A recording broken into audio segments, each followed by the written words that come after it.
let's start with Slim, officially out. Can you kind of give us an update of how she's feeling, severity, that kind of thing? She's feeling pretty good. She rolled it pretty good. I don't know if you guys saw the clip from the other night. She rolled it pretty good. I think we avoided anything super serious long term, so we'll kind of take it day by day right now, and hopefully have her back soon. Beyond that, I don't know if soon means Tuesday, Friday, next week. I don't know, but doing pretty well. The ankle's pretty stable. She will travel. Plan is to travel. Yep, okay. Plan is to travel. Cool. I'm assuming that means more minutes for Julie. How do things kind of... First off, will you start her? You'll find out. Just how do things tweak? Slim's such a unique player. Julie's 2 games into her career. How do things tweak with her kind of running the show a little bit more? I mean, a little bit. We've probably at this point in the season, we don't have a bunch of stuff in that's specific to Slim yet. So, we kind of went through it the other night of 30 minutes basically without Slim that Julie played. So we got some reps. She knows our stuff. A little bit more probably facilitator mode in pick and roll than Slim, who was trying to get at the rim quickly. So we're just, in the little bit of time we've had since whatever it was, Friday night, just 1 or 2 reads and stuff in our offense, but not too much. You just got to play. And you also talk so much about, hey, Julie's got to be a scoring threat to go along with her passing. Was last game a good balance? Is that kind of what you look for? Because it seemed like she was more aggressive shooting the ball. Yeah, I think she's realizing when she kind of doesn't predetermine and keeps her dribble, some gaps can open up. We're going to see a team that might do some different things than Connecticut did in terms of, we might see some more switching and things like that. So just trying to help her, tip her off a little bit to what might be coming, and then, her being willing to take shots when they're there, whether it's threes off the dribble, whether it's getting in the paint. We know she'll make the unselfish play when it's available. Thank you. With Shakira being out today, has that been long planned, or was that a reaction to Friday? Oh, yeah, we talked about that, did we? No, that was planned ahead of time. We know this run to start the season's tough. There might be a couple of these built in. We'll see. We're trying not to predetermine too much and judge it mostly how she's feeling, but quick turnaround from Friday night in Connecticut to Sunday afternoon at 3 o'clock. So this one was planned, and we'll go from here. And I assume she'll travel and looks good for this week. Yeah. Yep. And then just on a slightly different topic, Slim tweeted yesterday, I don't know if you saw, frustrations about... who was going to ask. about not chartering to LA. What have you been told just kind of about the chartering process overall since it came out, and specifically about this trip to LA? I'd like to be as diplomatic as I can on this. 3 weeks ago we had no charters, so I acknowledge that it's great that we have charters on their way. I understood that there was, a prioritization of teams who are going cross-country or have layovers. I would think a cross-country trip to LA would fall into that. I don't really know why we aren't chartering tomorrow. I assume it's because there's not a plane available. The league said May 21st, and tomorrow is May 20th, so that appears to be the case. I know the logistics of doing all that are very hard. We spent months planning our own travel for the season. That's not an overnight thing generally, and I know they're trying to get up to speed, but it is hard to just accept that we know other teams have had charters places, and we're going cross country with a day in between games, and we're not on one. So it's frustrating, but we'll have charters soon enough, I'm told. Have you been assured that you're going to have it for the rest of the West Coast trip, since that'll be after May 21st? I believe so. I know you've fielded a lot about Julie lately, but has it surprised you at all to see her step into this role so quickly and so well, or is this what you were expecting from her? Probably not a surprise. You're a little curious maybe the first few days she's here, even before camp started. You're just trying to see how, once you put her on a floor with WNBA players, how it stacks up. But once it was kind of that initial, oh yeah, she's fine, then that hasn't surprised me too much. mean, part of the thing of being an older rookie was 30 or 31, I don't know, did her age wrong, 31. Yeah, she just turned 31, right? Is that you've got a lot of body of work that we've been able to see over the years. So it may be less surprising than some others in that situation. That's it, and that's all? That's it, Coach. Thank you. All right. And now, the starting lineup for your Washington Mystics. At forward, 6 feet from Stanford, number 44, Carly Samuelson. At guard, 5'8", from Belgium, number 35, Julie Bellew. At center, 6'5", from UConn, number 31, Stephanie Dalton. At forward, 6'3", from UConn, number 24, Aaliyah Edwards. At guard, 5'10", from Texas, number 7, Ariel Atkins.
Could you start? What went into the decision to go with Aaliyah with that first unit? I thought it was just a good balance with her and Steph.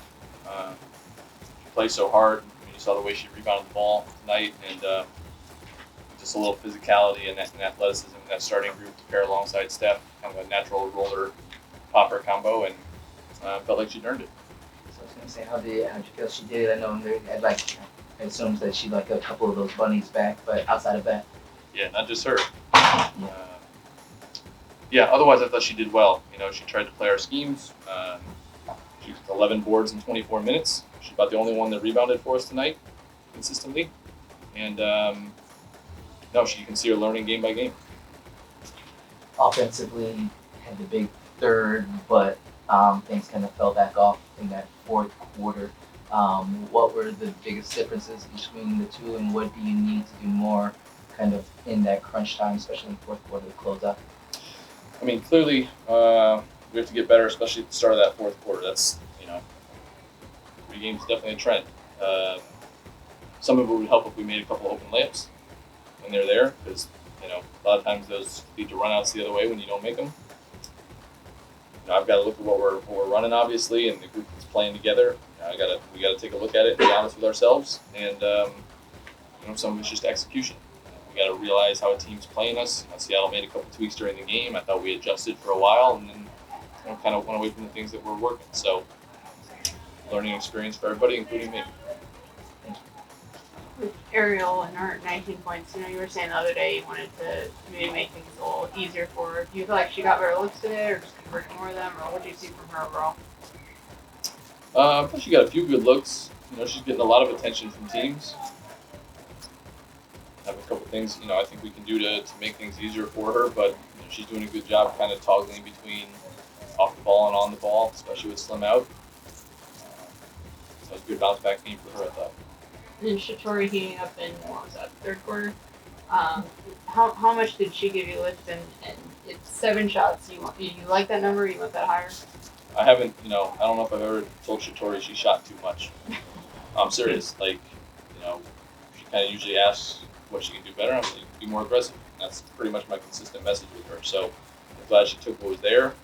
I'll probably go through some of the clips with her and show her a couple more. I thought she should shoot her attack. But, we need that lift when she comes to the game. That's got to be kind of something we can rely on, not always the points, but always the aggressiveness. And, Emily and Jade making their Mystics debuts. But where is Jade kind of at the acclimation process? I know she got here late in training camp. How much of the playbook did she know at this point? She seems pretty good so far. I mean, she seems to know stuff. I don't know. She seems okay.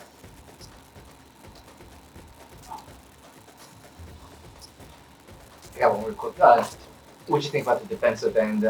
Fouls started to pile up a little bit there. I'm assuming that you like to guard a little bit better without fouling. Yeah, I thought we lost track of the main stuff. I mean, it's not like they were killing us with threes. I didn't think we dictated the ball well enough, and I thought we were late getting in the gaps. And when you're late, you reach. So, Jewel and Skylar, when they needed a wing, we're going to try to go. I didn't think we were alert enough a few times, especially in early offense. You talk about the no calls in the first half. They're letting it play in the first half and then the second half. The calls start to get called a little bit more.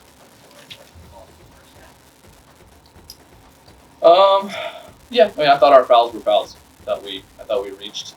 I thought most of our fouls were fouls. Obviously, I got the tech. People watch the play, they know why, but it happens. And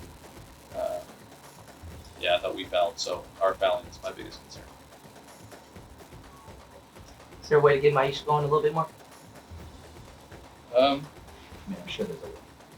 Yeah, I mean, I think she got into a few spots tonight where we like to get her the ball in the pocket against the scrambled defense. A couple times she made a good play, and a couple times she got a little rushed. So that's part of it. Seems like Carly, while Slim's been out, she seems to quietly be picking up a decent number of assists for someone who's not handling the ball. What is she good at as a facilitator? Where do you think those are coming from and helping you guys? When she comes off of different actions, your big guard screener has to be up there to show, because otherwise she's going to shoot it. So that gives her an advantage in terms of being a playmaker for her bigs especially. She's always going to have somebody rotate to her when she catches it open. So extra passes maybe are going to be easier for her than some other players because nobody's just leaving her open.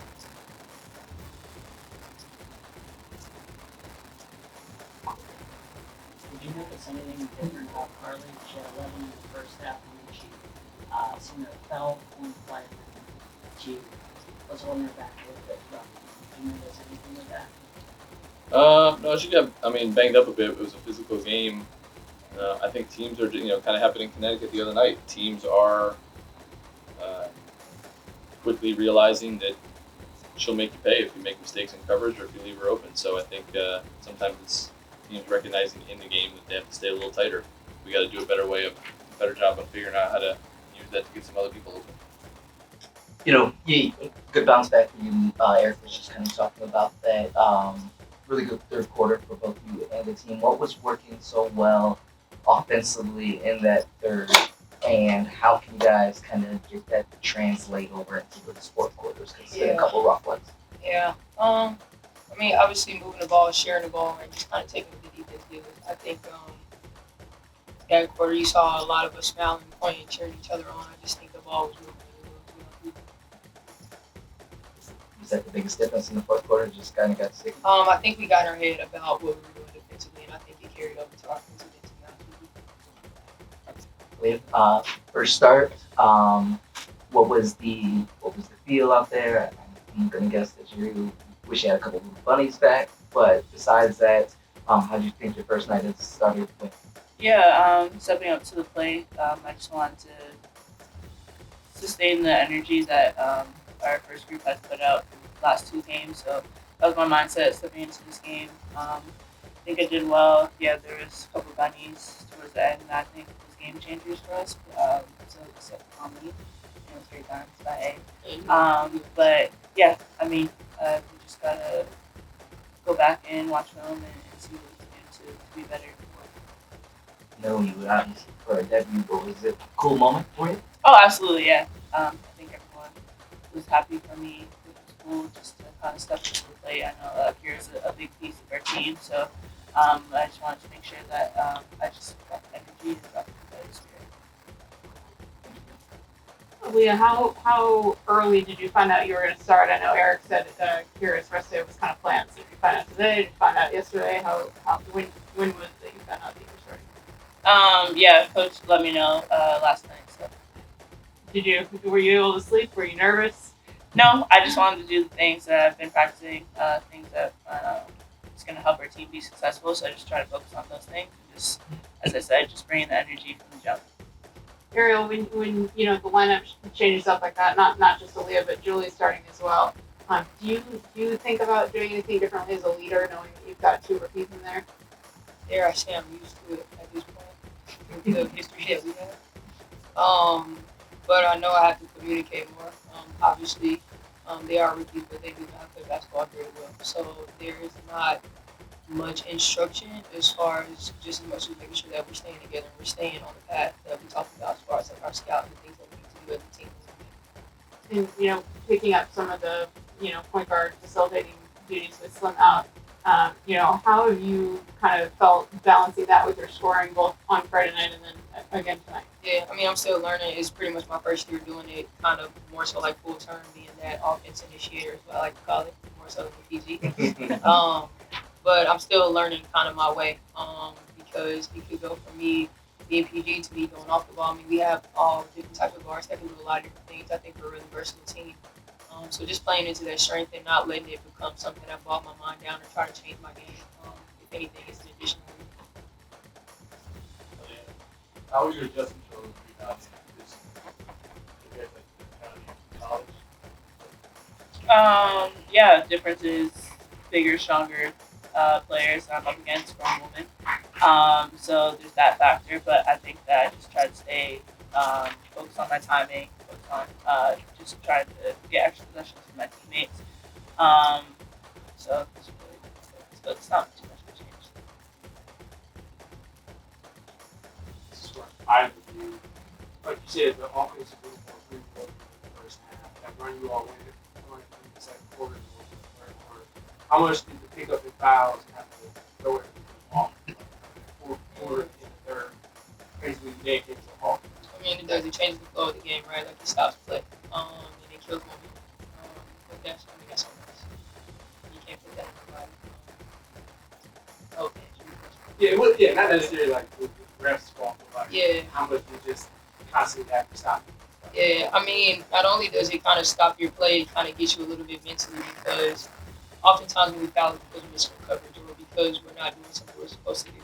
You don't want it to bog you down mentally, but when it's time and time and time again, I think a little bit you kind of get this feeling of like, all right, like how can I fix it or how can I do this? And then you start overdoing things. But like we've been saying all season, I mean, we're on our third game, we're learning, we're figuring things out, and we're gonna figure it out. I mean, we're a heck of a defensive team, if you ask me. So once we figure it out, I think it'll be a scary sight for this league. Leah, what was that? Yeah, I saw it pregame. You and Nika had a moment. What was it like seeing her, even though she couldn't play tonight? Yeah, it was so great to see her. I haven't seen her in maybe like 2-3 weeks now, so it was nice seeing her. Yeah, we were just saying how much we missed each other and how exciting it is to be in this league together. Definitely missed her out on the court today, but hopefully next time we can match up with them. She'll be back. Ariel, you talked about being in your own time, the key being in your quarter. How's the team bounced back from second? You guys talked about playing in the quarter. I don't think it's panicking. And when I say in our own head, I just mean as perfectionists, as elite athletes, we want to do the best that we can, right? By no means do I think we panic. I didn't see any panic in my teammates. I don't see it in practice. I didn't see it in the game. I just think we're learning how to figure out how to close games. And it's just stuff that you have to take. You know, good to great is a hard step to take, you know. We're figuring it out. Willie? Thank you. Hi, Olivia. Willie Ramirez is in Las Vegas. You mentioned a little bit ago about your first week in the Dub. Wait, did you say You talking to me or? Leah? Oh, okay. Yeah, Aaliyah. You mentioned about just the differences in getting up to speed with the Dub. If you look at, I don't know how much you've had a chance to watch some of the other games, but I mean, this rookie class has been impressive, including yourself. Just the first week of the season and what it's doing, some pretty special things. Yesterday, I was courtside for Kate Martin's debut. I mean, it's overall the rookies. Have you had a chance to look and sort of take in and appreciate just how special you and this rookie class has been? For sure. I know coming off the draft weekend, we all collectively were like, we're going to be able to impact this league like it hasn't been in the last couple of years, whether that's the viewership, whether that's just our energy and our youthness to adding to the game. But I think, for me individually, I'm just trying to soak it all in. I'm not really trying to look ahead of what's to come, but just staying in the moment and taking it one game at a time. I have great vets and great teammates alongside with me, helping me along the way. So I'm just trying to bring that same competitive spirit, same energy that I brought to the college level to here. And I think that the game is going to grow on its own. Great, thank you.